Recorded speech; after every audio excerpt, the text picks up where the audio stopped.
चंद्रयान-3 को सफलतापूर्वक लॉन्च कर दिया गया है। यह 5 अगस्त को चंद्रमा की कक्षा में प्रवेश करेगा। चंद्रयान-3 भारत के प्रेजेंट में चल रहे चंद्रयान अंतरिक्ष मिशन का एक हिस्सा है। यह मिशन भारतीय अंतरिक्ष स्पेस रिसर्च ऑर्गेनाइजेशन (इसरो) द्वारा प्लानिंग किया गया मिशन है। चंद्रयान-3 चंद्रयान-2 मिशन का अगला कदम है, जिसका पर्पस चांद पर लॉन्च करना है। इसका प्रमुख लक्ष्य है एक चंद्रमा लैंडर और रोवर को चांद की सतह पर सफलतापूर्वक लैंड करना और वहां रिसर्च करना। इसरो ने बताया है कि चंद्रयान-3 का एक्शन पूरी तरह से सामान्य है और वो उसे चांद की सतह पर देखने का इंतजार कर रहे हैं। चंद्रयान-3 के लॉन्च को देखने के लिए कई स्कूलों के करीब 200 स्टूडेंट्स स्पेस सेंटर पर पहुंचे थे। इस दौरान हजारों लोग स्पेस सेंटर पर मौजूद दिखे।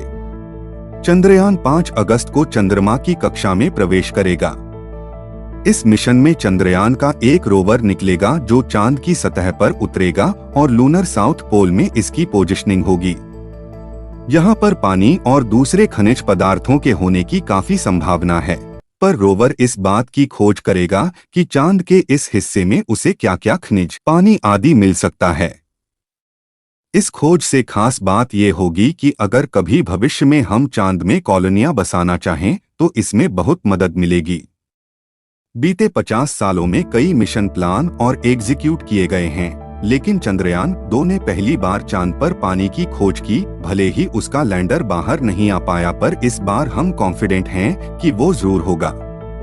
इस विश्वास के पीछे जो कारण है वो ये कि पिछली बार लैंडर के लिए जिस तकनीक का इस्तेमाल किया गया था उसमें अब बहुत बदलाव हुए हैं। हमारे वैज्ञानिकों ने चांद के एक चुनौतीपूर्ण हिस्से को चुना है।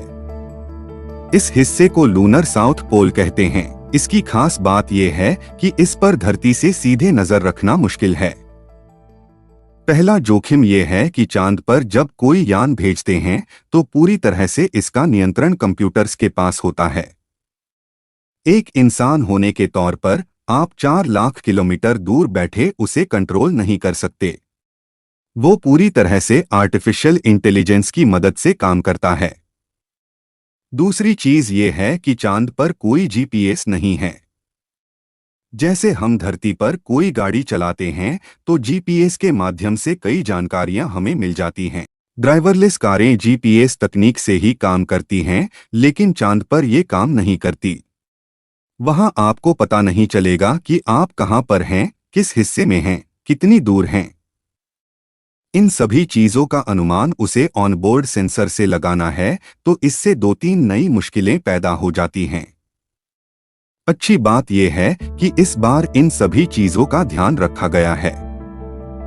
भारत में एक चीज हमें हमेशा से सिखाई गई है कि अपने रिसोर्सेज का भरपूर इस्तेमाल करें, पॉसिबल हो तो उनका पूरा इस्तेमाल करें।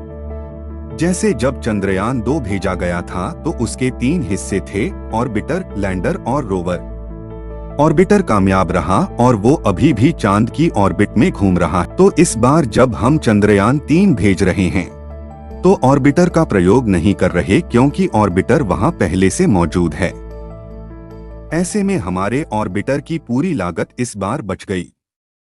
इसरो की सबसे अच्छी बात यह है कि ये ज्यादातर काम इन हाउस करते हैं, यानी काफी तकनीक वो खुद से डेवलप कर लेते हैं, जिससे कम लागत में हम बड़े मिशन को अमल में ला रहे हैं। होपफुली यह चांद पर लैंड कर जाए और हमें फ्यूचर में स्पेस को और गहराइयों तक समझने का मौका मिले। मिलते हैं आपसे अगले वीडियो में। अपना ख्याल रखें। ऐसे ही इंफॉर्मेटिव वीडियोस के लिए चैनल को सब्सक्राइब करें।